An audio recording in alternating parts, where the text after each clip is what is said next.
설 명절 잘 보내셨습니까? 여기에서 이렇게 여러분들을 뵈니까 정말 평안해 보이십니다. 여러분, 이 안식일에 오직 하늘에 계신 우리 아버지와 예수님에게서만 오는 그런 유일한 평안으로 행복하시기를 진심으로 기원하겠습니다. 누리시기 바랍니다, 이 안식일을.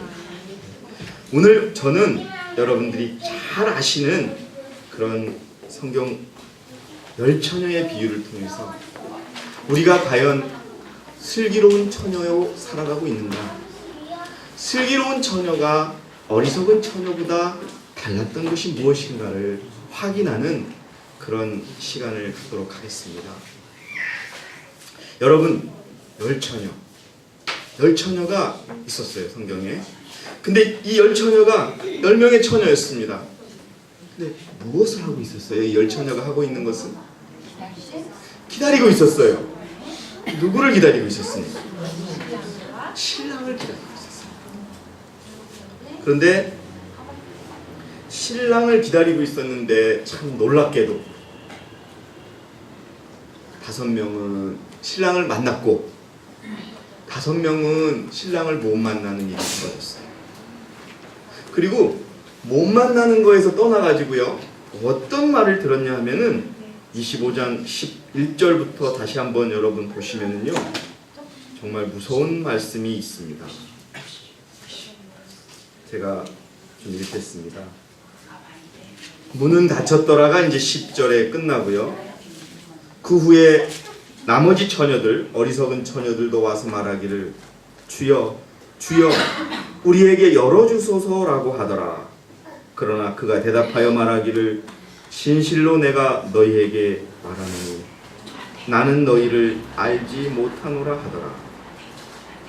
어떻게 하더라? 나는 너희를 어떻게 하더라? 알지 못하노라 하더라. 그러므로 깨어있으라.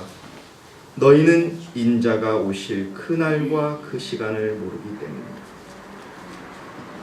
이 열처녀의 비유에는 많은 어떤 영적 의미가 담겨져 있습니다.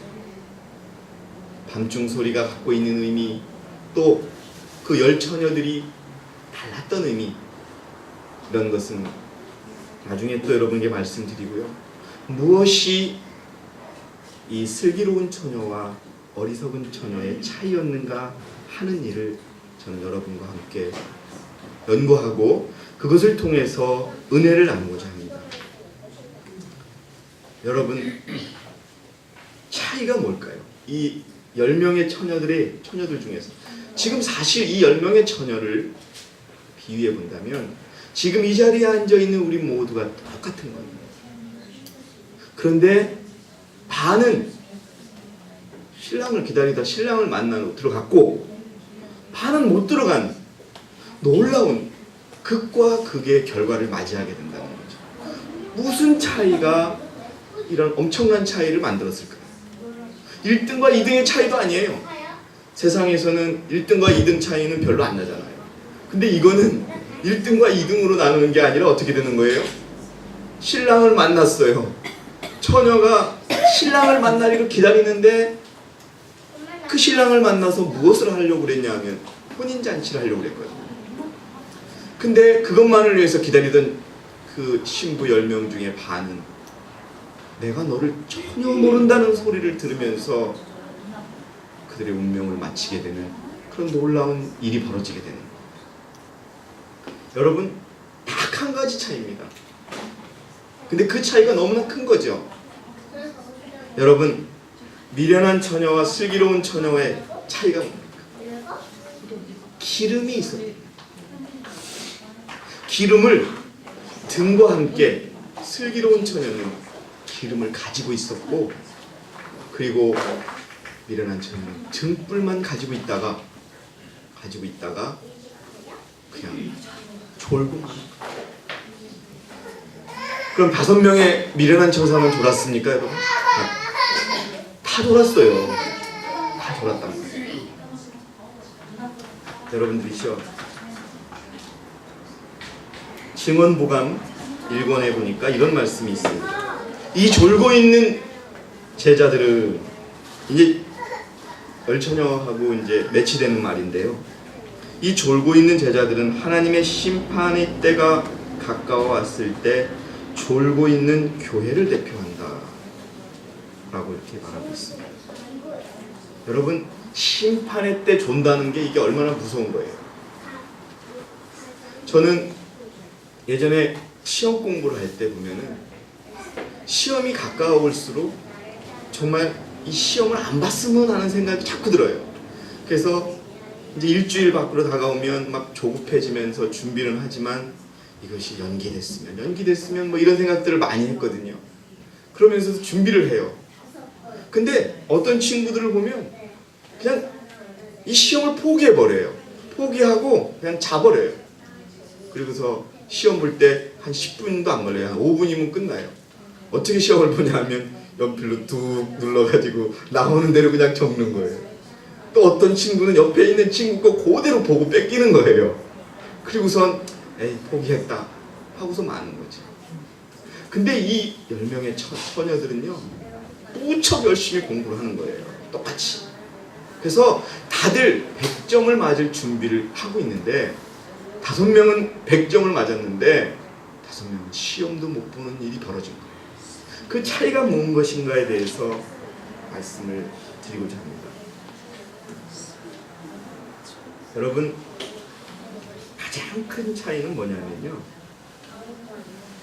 이 미련한 5명에게는요 하나님을 알고 싶어하는 마음이 없었어요.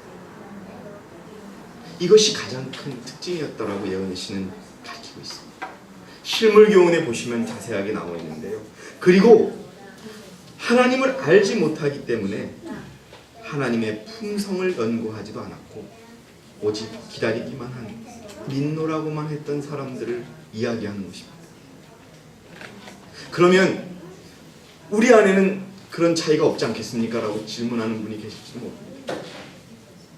근데 또 한 가지는 더 중요한 것은 기름은 여러분들이 잘 아시다시피 성령을 의미하지만 더 중요한 것은 그 성령을 통하여 5명의 어리석은 처녀들은 자기의 품성을 준비하지 않았기 때문에 결국은 하나님께서 내가 너를 알지 못한다는 말까지 듣게 되는 겁니다. 그러면 여러분, 슬기로운 처녀와 어리석은 처녀의 품성의 차이가 뭘까요? 정말 눈에 확 띄게 결과는 100점과 빵점이었는데 그럼 그들의 품성이 정말 그렇게 명확하게 차이가 나는 어리석은 처녀들은 정말 마음이 나쁘고 뭐 이런 사람들일까요? 아니, 어리석은 처녀와 슬기로운 처녀의 차이는 딱 하나였다라고 이야기하고 있어요. 그것이 뭐냐면요, 우선 제가 실무교훈 411페이지 읽어드릴게요. 미련한 처녀로 대표되는 계급은 외식하는 자들이 아니다. 이 사람들 외식하는 자들이 아닙니다. 그들은 진리를 존중히 여기고 진리를 옹호해 왔다고 얘기하고 있어요. 진리를 사랑했어요. 그리고 진리교회라고 교회 안에 있는 사람들을 또 의미합니다. 그러나 저희는 성령의 역사에 순종하지 않는 자들이에요. 여러분, 여기서 우리가 차이가 난 이유가 밝혀질 수 있어요. 우리가 품성 많은 이야기를 합니다. 어떤 사람들은 품성을 화를 더디내는 것을 품성이로만 여겨요. 그러나 여러분, 그건 품성이 아닙니다. 오늘날 우리가 주님을 기다리면서 우리가 우리 생애에 갖춰야 될 품성은 바로 순종이라는 품성.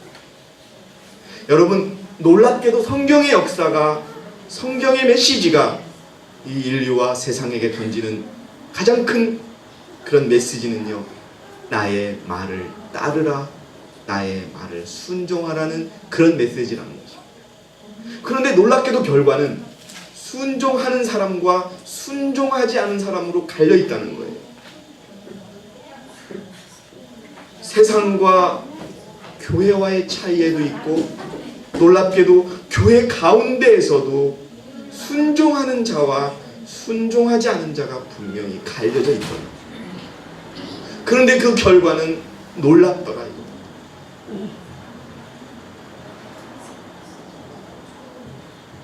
그들은 주저하지 않고 말씀은 받았으나 그 말씀의 원칙을 실천하지 않은 자들. 여러분들이시여, 만약 우리가 어리석은 처녀일 가능성이 매우 높습니다. 왜냐하면 우리는 말씀을 많이 알거든요. 그런데 그 말씀대로 살지 않는 그런 우리가 바로 어리석은 처녀인 것입니다. 그럼 우리의 결과는요, 여러분 뻔합니다. 아무리 이 교회 안에 있어도 우리의 지식만 커지고 머리만 커지고 신앙의 가분수가 되어서 우리가 맞는 결과는 내가 너를 도무지 알지 못하노라고 그 말을 들으며 혼인잔치에도 들어가지 못하고 그 바깥에서 이를 박박하는 그런 불쌍한 그런 결과를 맞이하게 될 것입니다.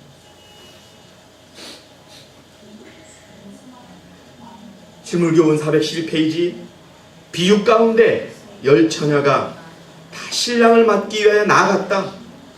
모두가 다 등과 기름 담을 그릇을 가지고 있었다. 여러분, 등은 가지고 있었고 그릇도 가지고 있었다 그래요. 처음 얼마 동안은 그들 사이에 별다른 차이를 볼 수 없었다. 이와 같이 그리스도의 재림 바로 전에 사는 교회도 그러하다. 모든 사람이 다 성경의 지식을 가지고 있고 그리스도께서 오실 때가 가까웠다는 기별을 들었으며 그분이 오실 것을 확신하며 기다리고 있다. 그러나 비유 가운데 나타나는 일들을 오늘날에도 이 교회 안에서 볼 수 있다. 기다리는 시간에 우리의 마음은 시험을 받는다. 보라, 신랑이로다 맞으러 나오라고 부르짖는 때에 준비되지 못한 사람들이 많을 것이다. 그들은 등은 가졌으나 기름 그릇에 기름을 갖고 있지 않다. 그들은 성령이 결핍되어 있다. 하나님의 성령이 없이 하나님의 말씀만을 하는 것은 아무 소용이 없다. 여러분들이시여, 우리 2016년 우리의 생애 속에 우리가 알고, 여러분, 우리가 알았다는 것은 하나님이 우리에게 명령하신 것입니다. 여러분, 우리가 하나님을 믿는다고 얘기합니다. 믿음은요, 내가 그 사람을 안다는 것에 그치는 것이 아니에요. 그를 믿기에 그를 따라가고 그가 가르쳐주는 대로 생애하는 것을 믿음이라고 합니다. 근데 우리는 아는 것을 믿음으로 혼동합니다. 즉 전혀 우리의 생애가 바뀌지 않습니다.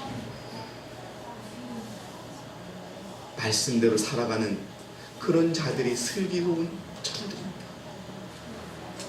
특별한 구분이 없습니다. 여러분들이여, 저는 단언하게 우리가 순종의 품성을 바로 이 시간에 갖추지 않고 준비하지 않는다면 우리는 어리석은 처녀로 남게 될 것입니다.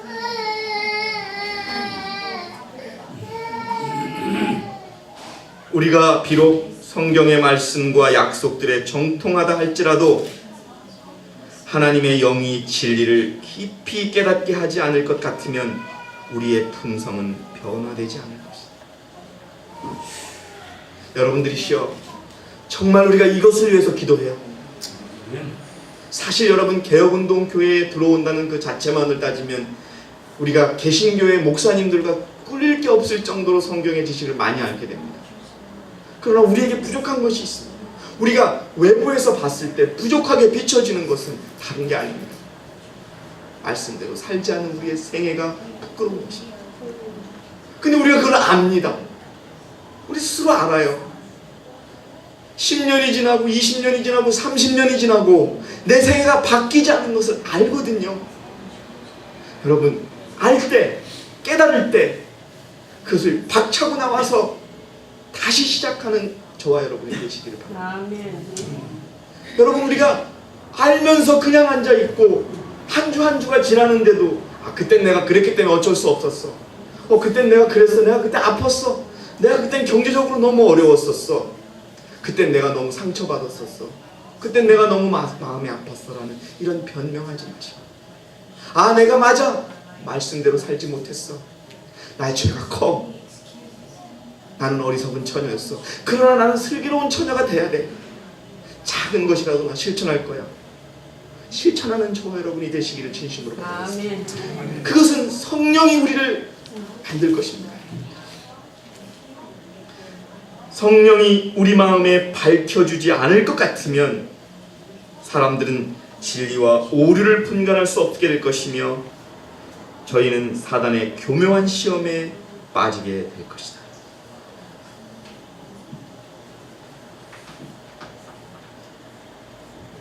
여러분들이시여, 성령이 사람의 마음속에 역사하게 되고 이 역사를 당사자가 갈망하고 동의하게 됩니다. 왜 우리가 성령의 역사에 우리가 빠져들지 못하였느냐고 하는 답이 나옵니다. 우리의 마음속에는 말씀에 대한 이론과 지식만 있었을 뿐이지 성경의 말씀대로 살겠다는 의지가 없었다는 겁니다. 동의하지 않았다는 겁니다. 다시 한번 읽어드리겠습니다.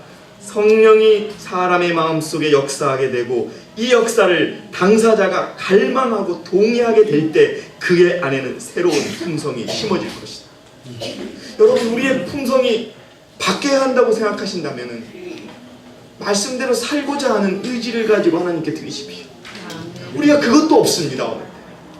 어느 순간에는 우리가, 아까 우리 교장 선생님께서 정말로 말씀을 하셨어요. 정말 놀라운 하나님의 축복입니다. 여러분, 자신의 실수를 남에게 얘기한다는 것은 보통 용기가 필요한 것이 아닙니다.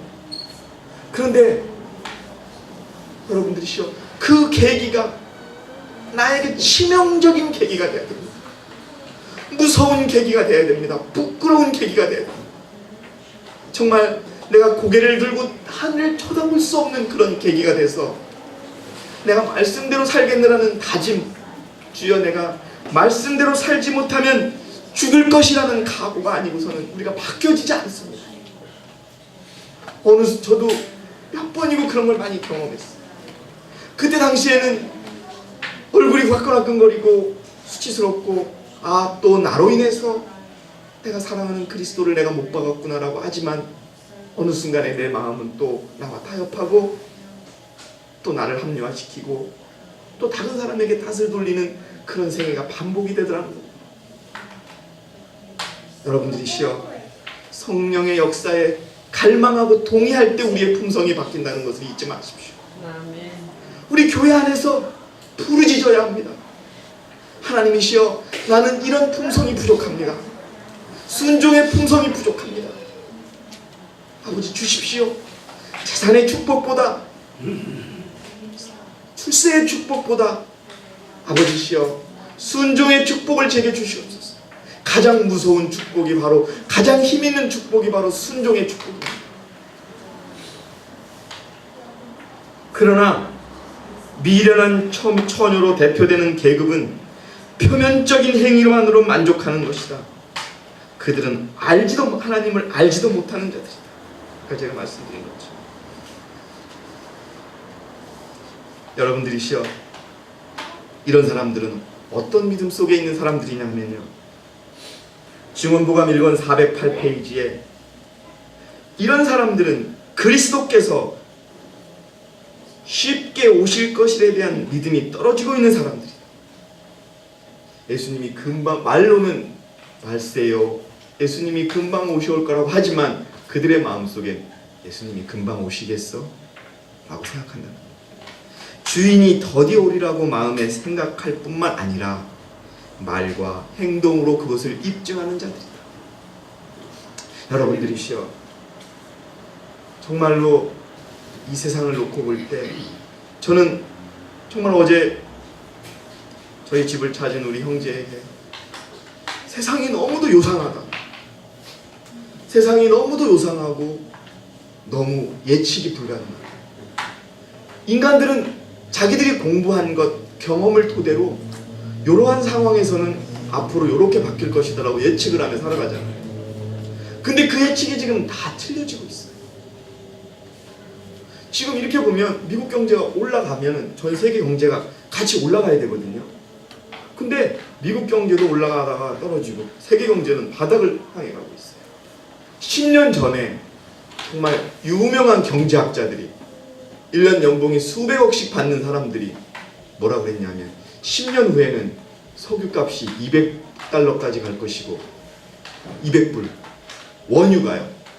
한 드럼에 그 우리가 원유라고 합니다. 새카만 크루드 오일을 지금 10년 전에 100불 가까이 갔을 때 앞으로 10년 후에는 200불이 될 것이고 그때 우리 경제는 파탄이 날 것이고 그것 때문에 그렇게 될 것이라고 예언한 사람들이 지금 입을 싹 다물고 있습니다. 28불까지 떨어졌어요. 아무도 예측 못했어요. 그래서 여러분 미국의 가장 돈을 많이 벌던 회사들이 무슨 회사였냐면은 작년까지만 해도 미국에서 제일 돈을 많이 버는 회사는 기름 회사였어요. 지금 막 난리가 났어요. 또 기름만 가지고 살아가는 나라들은 부도가 났어요. 이거는 예측이 없었어요. 그런데 더 안타까운 것은 뭐냐 하면요, 그렇게 지표가, 세상이, 뉴스가, 사건들이 끝을 향하여 가고 있다고 말해주는데도 내 생각과 내 말과 행동은 그것에 일치하게 생활하고 있지 않다는 거예요. 이거는요, 뻔한 결과를 내가 예측할 수 있어요. 내가 어리석은 처냐로 기결될 수밖에 없어요. 여러분들이시여, 내가 어떻게 말하고 있고 어떻게 생활하고 있고 어떻게 생각하고 있는지 우리는 우리 자신을 너무나 잘 압니다. 작은 것 하나, 아까 어린이들에게 얘기했습니다. 우리가 정말 지극히 작은 자에게 하나님 대하지 하고 있다면 우리는 슬기로운 처녀가 될 것입니다. 모르는 게 아니거든요. 모른다면 얘기가 달라요. 우리는 알고도 합니다. 더욱이 어리석은 처녀들은요, 재림을 갈망한다고 말로만 했지 말과 행동은 전혀 재림과 관련 없이 살아가는 사람들을 의미하는 겁니다. 마치 몇 번 말씀드렸듯이 빚을 내가지고 땅을 샀어요. 하나님께서 내일 오신다고 딱 알려줬더니 하나님 제발 부탁입니다. 제가 이 땅의 빚을 다 갚을 때까지만 하늘에 계셔 주십시오라고 기도하는 그런 사람들하고 똑같아요. 무엇이 이들을 갈랐는지 생각해 보시기 바랍니다. 단 하나입니다. 종이장 하나의 차이가 말씀을 실천했느냐, 말씀을 알기만 했느냐의 차이가 그들의 운명을 바꿔놨다는 겁니다. 사실 여러분들이시여, 제가 몇 번 말씀드렸어요. 부자가 되는 방법은 다 알아요. 근데 왜 부자가 못 되는지 아세요? 부자가 되는 방법대로 살지 않기 때문에 그래요. 서양 속담에 부자가 되는 방법이 뭔지 아세요? 사람이 낭떠러지에 떨어져서 딱 나뭇가지 하나를 잡고 있어요. 그러면 이 나뭇가지를 놓을까요, 안 놓을까요? 절대 안 놓죠. 그 나뭇가지를 잡고 죽기 살기로 살겠노라고 하는 그 마음으로 돈을 꽉 잡고 쓰지 말라고 가르쳐주고 있어요. 그렇게만 안 쓰면 부자가 돼요. 근데 그거 알지요? 근데 우리가 그렇게 그걸 알기만 하지 그대로 안 산단 말이에요. 똑같습니다. 예수님의 품성을 담는 거는 예수님이 우리에게 가르쳐 주셨어요. 순종했거든요. 죽기까지 순종했다고 나와 있어요. 가르쳐 주셨는데 우리는 어디까지 순종하냐 하면 내 마음에 드는 데까지만 순종하고 마는 거예요. 내 몸이 건강할 때까지만 순종하고 마는 거예요. 내가 하고 싶은 것까지만 순종하고 마는 거예요. 종이장 하나, 그것이 운명을 바꿔버리고 말았습니다. 여러분들이시여, 우리에게 필요한 것은 순종의 품성입니다. 이 시간에 우리가 이 마지막 날에 갖춰야 될 것은 다른 게 아닙니다. 말씀에 순종하는 품성을 가지시기 바랍니다. 아멘. 여러분, 우리 그것을 위해서 노력해야 합니다. 애써야 합니다. 우리 서로를 위해서, 여러분들, 우리 서로를 위해서 그 믿음을 갖도록 여러분 기도해줘요. 아브라함의 품성이, 아브라함의 순종의 품성이 여러분 어땠습니까? 예를 하나, 제가 여러분 설교에도 말씀을 드렸듯이 아브라함은 가장 사랑하는 자기 아들을 죽이라고 바치라고 했을 때 즉시 순종하는 것을 배웠습니다. 그게 바로 하나님이 원하시는 품성이었던 겁니다. 우리가 알아요. 근데 여러분, 우리의 마음속에 내가 말씀과 부딪힐 때, 내가 이것을 말씀을 실천해야 된다고 알지만 벌써 내 말씀과 부딪힐 때 내 이유를 찾거든요. 아이고, 오늘은 내가 몸이 안 좋은데, 이번 달은 내가 참 너무 어려운데. 여러분들이시여, 그런 품성은 슬기로운 처녀의 품성이 아니었다는 겁니다. 아브라함이 그렇게 100% 순종했고, 여러분들이시여, 그리스도가 바로 100% 순종하는 품성을 우리에게 보여줬습니다. 여러분, 빌립보 2장 8절을 한번 여러분 다같이 성경 펴주시기 바랍니다. 빌립보 2장 8절입니다. 찾으신 분께서 한번 읽어주시기 바랍니다. 빌립보 2장 8절입니다. 사람의 모양으로 나타나셨음에 자기를 낮추시고 죽기까지 복종하셨으니 곧 십자가에 죽으시니라. 여러분, 우리가 죽기까지 복종한 그 예수님을 우리가 봤습니다. 우리가 이 14만 4천이라는 그런 구속의 열매들은요, 죽기까지 충성하고 죽기까지 순종한 그리스도의 모본대로 우리가 살아야 하는 겁니다. 아멘. 근데 우리가 한 발자국도 지금 걷지 못하고 있습니다. 우리 작은 생활에서 주어지는 우리들의 말씀들에 여러분 충성하고 순종하는 그 품성을 가지시기 바랍니다.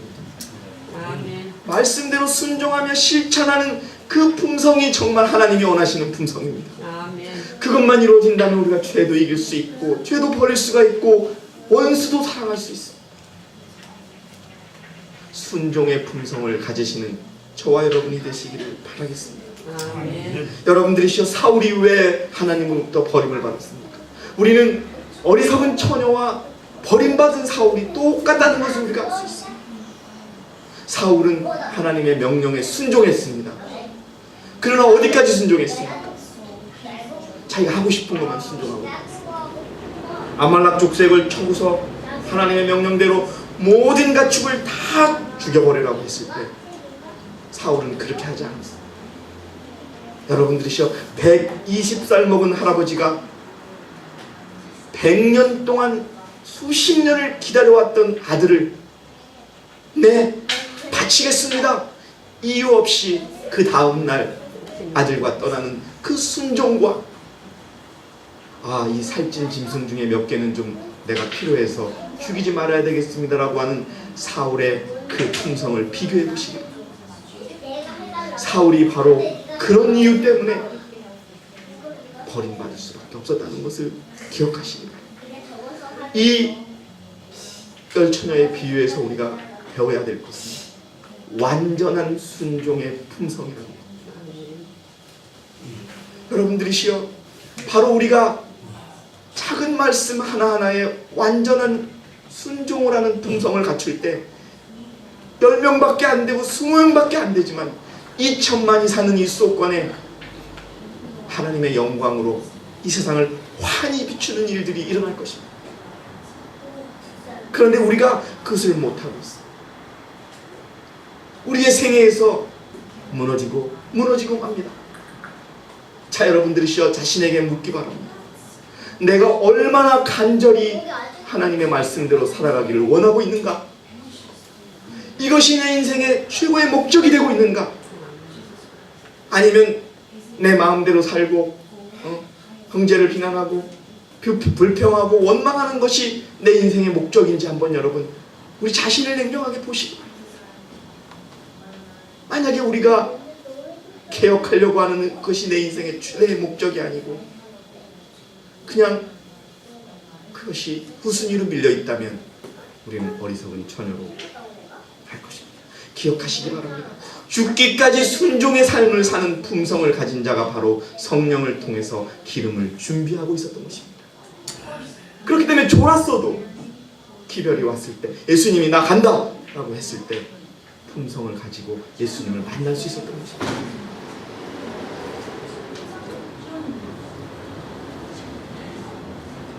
우리의 경험이 어떠하든지, 우리의 지위가 어떠하든지 끊임없이 깨어서 기도하며 매일 하나님의 성령으로 지배를 받아야 한다. 그렇지 않으면 사단이 너를 지배할 것이다. 증언복음 2권에 있는 말씀입니다.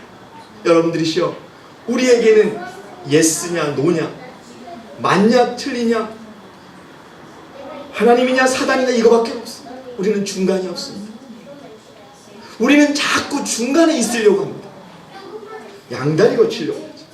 여러분, 단도직입적으로 말씀드리면 라오디아 교회에 보내는 기별은 양다리 거치는 자들에 대한 기별입니다. 하나를 선택하십시오.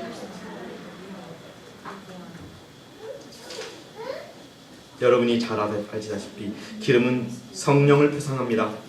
목사에게 보내는 권면 233페이지에 그 기름은 그리스도의 의이다. 그것은 품성을 대표하며 품성은 전가될 수 있다 없다? 없다. 빌려줄 수가 없어요. 자, 우리 다 같이 하늘 가자 기도합니다. 그런데 그 품성은 개인이 준비하는 거예요. 나 많어. 품성 많으니까 내가 빌려줄게. 갖다 써. 얼마든지 갖다 써. 빌려준다고 마음은 가질 수 있지만 빌리는 사람에게 아무 소용이 없는 그런 것입니다. 등불은 하나님의 말씀을 상징합니다. 여러분들이시, 우리가 지금 하나님의 품성을 준비하는 그러한 시간에 살고 있습니다. 무서운 시간에 살고 있습니다.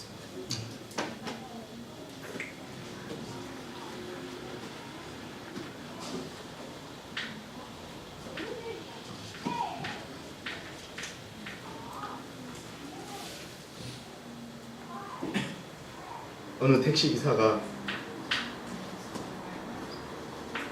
운전을 하는데 갑자기 손님에게 내리라고 그랬습니다. 왜요? 그랬더니 내가 기름이 떨어질 줄 모르고 손님을 태웠습니다. 여기서부터 걸어가십시오. 택시 운전사로서의 자격이 없는 거죠. 여러분들이시여, 지금 바로 우리의 품성에 찌든 때를 알 때입니다. 여러분, 다른 것보다도 이 순종의 품성을 가지며 살아가는 서울교회 여러분들이 되시기를 진심으로 바라겠습니다. 그것이 된다면 건강하게 될 것이고, 믿음이 자랄 것이고, 의롭게 될 것이고, 또 하나님의 품성을 다 가질 것입니다. 하나를 원한다면 저는 이 순종의 품성을 하나님으로부터 마음껏 받고 그 순종의 품성으로 말씀 모두를 실천하며 그렇게 살아가는 그런 하나님의 진정한 아들이 되고 싶습니다. 우리가 품성의 옷을 빨고 어린 양의 피로 그것을 깨끗하게 할 때는 지금이다. 지금이다. 우리가 지금 교만, 영적 나태함, 정욕을 정복해야 할 때는 바로 지금이다. 우리가 깨어서 품성의 발전을 위해 전적인 노력을 해야 할 때는 바로 지금이다. 여러분들이시여, 바로 그것이 여러분 기름을 준비하는 겁니다.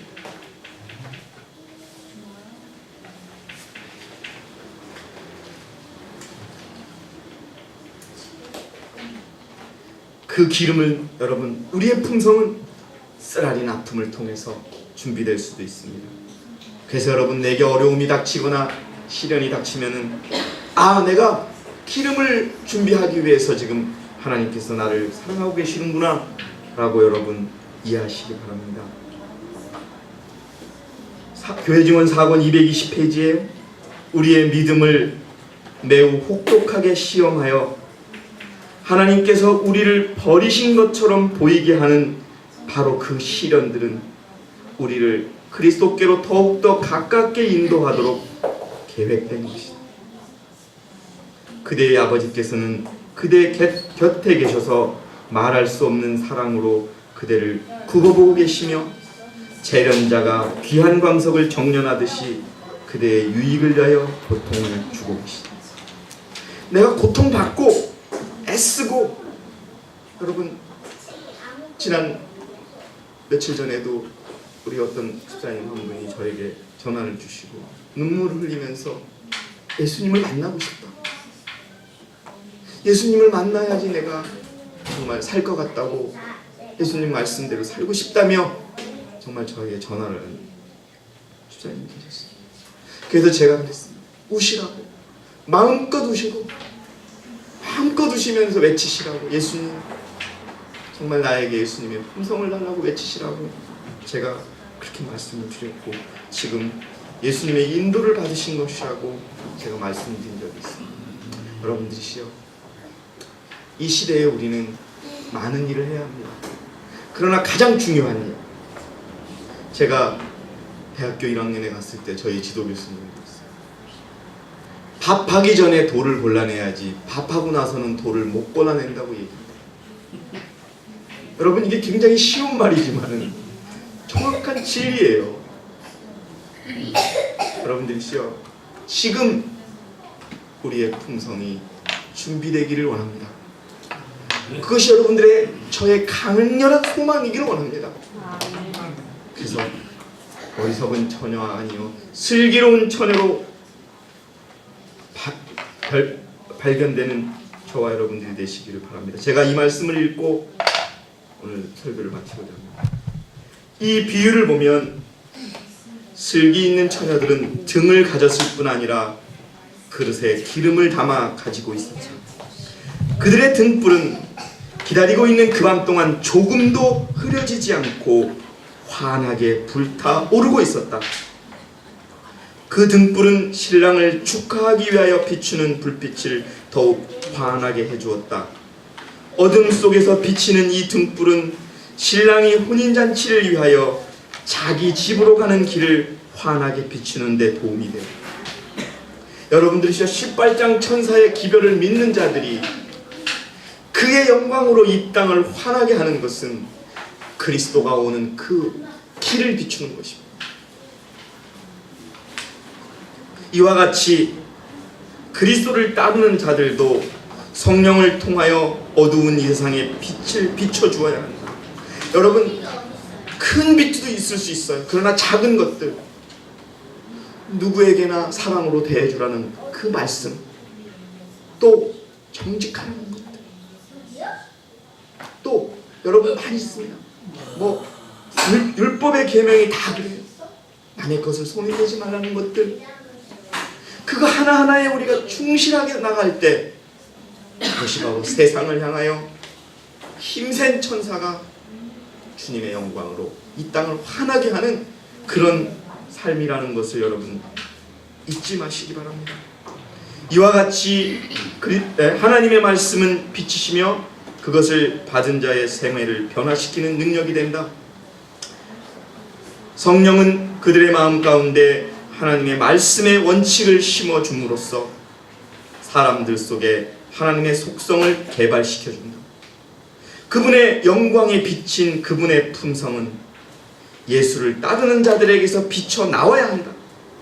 그리하여 저들은 하나님을 영화롭게 하고 집으로 가는 신랑의 길을 비춰주어야 하고 하늘 도성으로 가는 길과 어린 양의 혼인잔치로 가는 길을 밝히 비춰줘야 합니다.